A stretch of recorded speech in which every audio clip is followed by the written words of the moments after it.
पाकिस्तान की कोशिशें रंग ले आईं। मशरिक़ वुस्ता में अमन का ख्वाब ताबीर के करीब। वज़ीर-ए-आज़म ने ईरान और अमरीका के दरमियान अमन मुआहदे के हतमी और बाहमी मतन पर इत्तेफाक की तस्दीक कर दी। कहा, पाकिस्तान दोनों फरीकैन से मिलकर अगले मराहिल को हतमी शक्ल दे रहा है। अमन आज जितना करीब है इससे पहले कभी नहीं था। कुछ लोग मुआहदा साबुटाज करने के लिए गलत मालूमात फैला रहे हैं। शहबाज शरीफ ने पैगाम में अमरीकी और ईरानी सदूर को टैग भी कर दिया। ज़राए के मुताबिक शहबाज शरीफ की जनीवा रवानगी का इम्कान।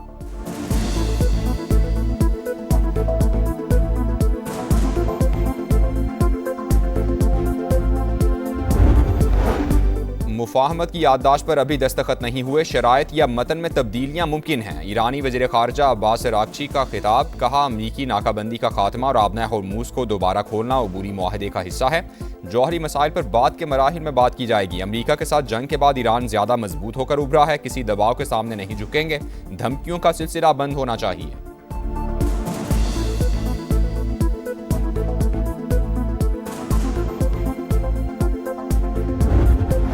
खित्ते में अमन का क़याम करीब। अमरीकी सदर ने ईरानी वज़ीर ख़ारजा की सोशल मीडिया पोस्ट को शेयर कर दिया। मीडिया से गुफ्तगू में कहा, ईरान के साथ मुआहदे पर वीकेंड या पीर तक दस्तखत हो सकते हैं। अमरीकी ओहदेदार के मुताबिक ईरान की अफजूदा यूरेनियम तल्फ करने और मुल्क से निकालने पर इत्तेफाक हो चुका।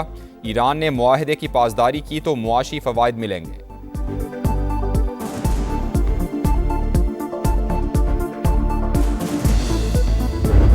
Yeah, so he told me yesterday it was all wrapped up was the exact term that he used.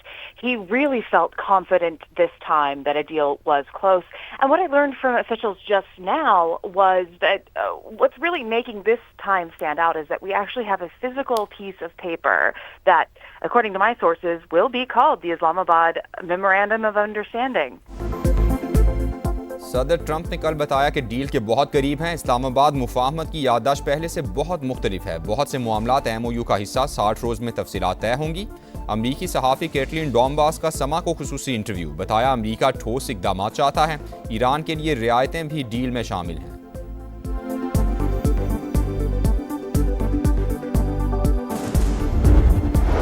आबना Hormuz के करीब सीरक और कश्म में धमाकों की आवाज़ें। ईरानी खबर एजेंसी के मुताबिक आवाज़ों का ताल्लुक मुमकिना झड़पों से हो सकता है। बजट आया, महंगाई लाया। अवामी तवक्कुआत लफ्ज़ों के हेर फेर में दब गईं। विफाकी बजट में 15,264 अरब के टैक्स अहदाफ, 650 अरब के इक़दामात में 150 अरब के नए टैक्सेस शामिल। रिटेल पैकिंग में फ़रोख्त होने वाली अशिया जद में आएंगी। ज़राई अद्वियात, जरासीम कुश मसनूआत, जैम्स और फ्रूट जूसेस, दूध और उससे बनी अशिया शामिल। घी, तेल, मिठाइयों और सॉसेज पर 18% GST लगेगा। प्लास्टिक की घरेलू अशिया, चिकन वेयर, स्टोरेज आइटम्स भी फहरिस्त का हिस्सा। बैग, सूटकेसेस और दीगर सफरी सामान भी महंगा कर दिया गया। तमाम अकसाम के जूते, बाथरूम फिटिंग्स और क्रॉकरी भी आम आदमी की पहुंच से मजीद दूर।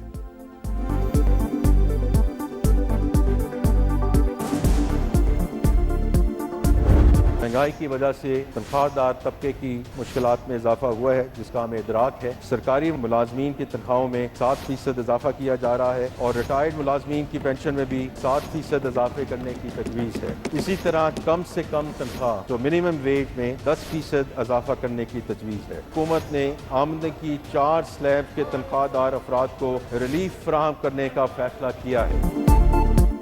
माली साल 2026-27 के लिए 7,020 अरब रुपए खसारे का बजट पेश। मजमूई हजम 18,771 अरब। सरकारी मुलाजमीन की तनख्वाहों और पेंशन में 7% इजाफा। कम अज कम माहाना उजरत 10% बढ़ाने का ऐलान।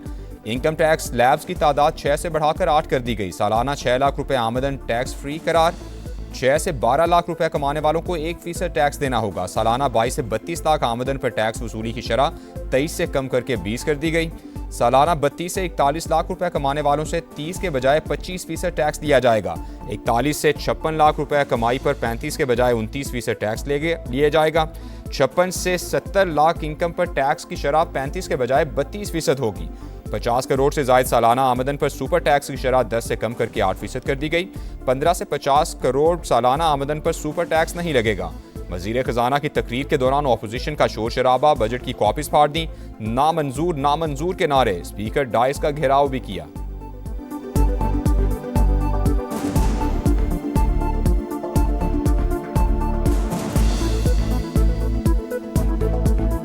$128 अरब रुपए की अमूमी सब्सिडी मुल्क की दफा हुकूमत की अहम तरीन तरजीह है कि ज़िम्न में 3000 अरब रुपए फराम किए जाएंगे। वफाकी हुकूमत के कुल अखराजात का तखमीना 18,771 रुपए अरब है, जिसमें से 8,054 अरब रुपए माकब की अदायगी के लिए मुख्तस होंगे। अगले माली साल में BISP के लिए 838 अरब रुपए मुख्तस करने की तजवीज़ है। नए बजट में दिफा के लिए 3,000 अरब रुपए मुख्तस, कर्जों पर सूद की अदायगी पर 8,054 अरब रुपए खर्च होंगे। जारी अखराजात का तखमीना 17,495 अरब रुपए। सिविल हुकूमत के इंतजामी अखराजात के लिए 1,071 अरब। विफाकी तरक्याती बजट की मद में 1,000 अरब रखने की तजवीज़। बेनज़ीर इनकम सपोर्ट प्रोग्राम के लिए 17% इजाफे के साथ 838 अरब रुपए मुख्तस। आइंदा माली साल इक़्तिसादी तरक्की की शरह 4% रहने का इम्कान। इफ़रात ज़र की औसत शरह 8.2% मुतवक्के।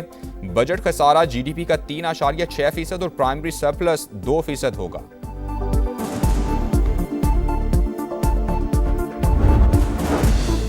हुकूमत का तामीराती शोबे के लिए मुराद का ऐलान। जायदाद की मुंतकली पर आयद विद होल्डिंग टैक्स में कमी। फाइलर्स के लिए जायदाद खरीदारी पर टैक्स 2.5% से कम करके 1.25% कर दिया गया। फाइलर्स की जायदाद फरोख्त पर 5.5 के बजाय 2.75% टैक्स वसूल किया जाएगा। गैर मुल्की असासों पर कैपिटल वैल्यू टैक्स का खत्म कर दिया गया। खवातीन की सेहत के लिए ज़रूरी अशिया पर भी टैक्स खत्म कर दिया गया। IT बरामदात की आमदन पर 0.25% रियायत में 3 साल की तोसी। क्रेडिट और डेबिट कार्ड की इंटरनेशनल ट्रांजैक्शंस पर विद होल्डिंग टैक्स 5% के बजाय 0.5% कर दिया गया।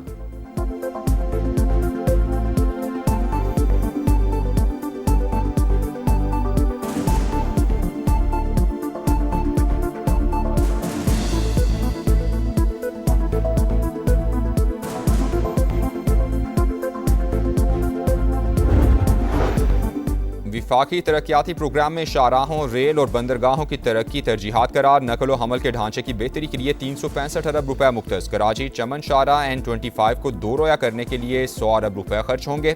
मोटरवे M6 पर 30 अरब की सरमायाकारी की जाएगी। ML1 के कराची रोहड़ी सेक्शन के लिए 25 अरब। ट्रांसपोर्ट के दीगर मनसूबों और बंदरगाहों के बुनियादी ढांचे के लिए 93 अरब रुपए तजवीज़।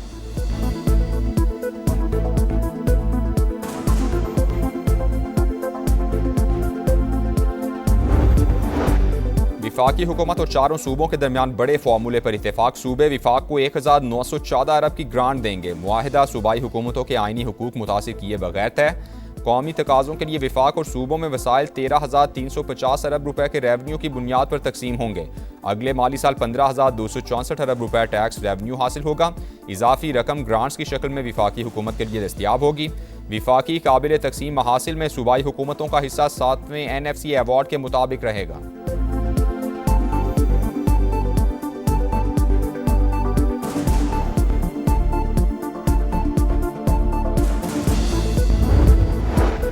हुकूमत ने रिलीफ का बजट पेश किया। खुशहाली का वक्त शुरू हो चुका। मुआशी तरक्की के समरात आम आदमी तक पहुँचाएंगे। वज़ीर आज़म का फील्ड मार्शल, नायब वज़ीर आज़म, वज़ीर ख़जाना, मुआशी टीम और वज़ीर आला से इज़हार तशक्कुर। कौमी असम्बली इजलास से पहले काबीना इजलास से खिताब में शहबाज शरीफ ने कहा, नए माली साल में मईशत का पहिया तेज़ी से घूमेगा। दिफा और वाटर सिक्योरिटी के चैलेंजेस से निमटने के लिए तैयार हैं। सिक्योरिटी मजबूत ना हो तो तरक्की तो दूर, कोई कौम खुद को नहीं संभाल सकती। काबीना की जानिब से बजट की मंजूरी। वज़ीर आज़म ने दस्तावेज़ पर दस्तखत किए। कौमी असम्बली आमद पर वज़ीर आज़म का बिलावल भुट्टो और दीगर इत्तेहादी रहनुमाओं से मुसाफहा। ऑपोजिशन लीडर ने भी हाथ मिलाया।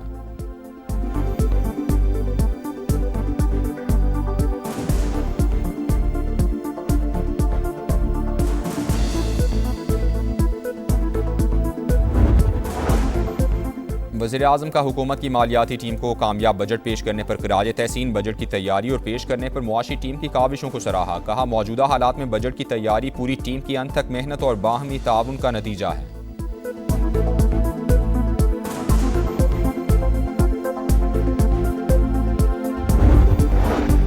वज़ीर आज़म की पीपल्स पार्टी को गिलगित बल्तिस्तान में हुकूमत बनाने की दावत। शहबाज शरीफ ने कहा, पीपल्स पार्टी GB में अक्सरियती जमात बनकर सामने आई। नून लीग हुकूमत साजी के मामले पर उसकी हिमायत करती है। हमारे मुंतखब अरकान PP को वोट देंगे।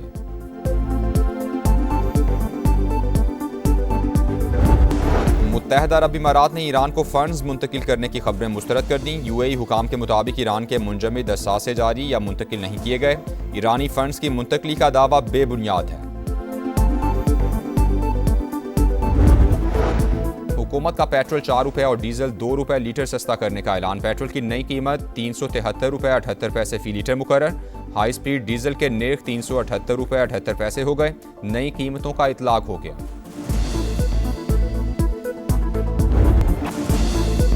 फीफा वर्ल्ड कप में मेजबान कनाडा फातिहाना आगाज करने में नाकाम। बोस्निया के खिलाफ मुकाबला 1-1 गोल से बराबर। बोस्निया के लोकेश ने 21वें मिनट में गोल करके टीम को बर्तरी दिलाई। कनाडा के काइल लारेन ने 78वें मिनट में गोल करके मैच बराबर कर दिया। दूसरा मैच मेजबान अमेरिका और पैराग्वे के दरमियान सुबह 6 बजे होगा।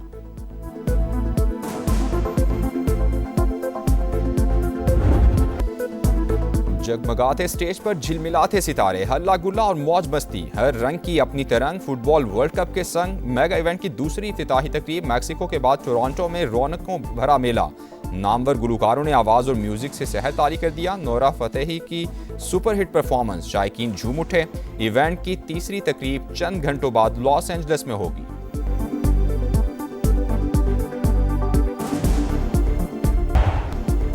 और इंग्लैंड ने women's T20 cricket world cup का आगाज। मेजबान इंग्लैंड ने श्रीलंका को 87 रन से हरा दिया। इंग्लिश टीम ने पहले खेलकर एक विकेट पर 219 रन का बड़ा टोटल बनाया। डैनी वाइट की शानदार सेंचुरी, हदफ के ताक़ुब में श्रीलंकन टीम 132 रन पर आउट। इंग्लैंड की फ्राया कैंप की एक ओवर में 3 मैच में 4 विकेटें।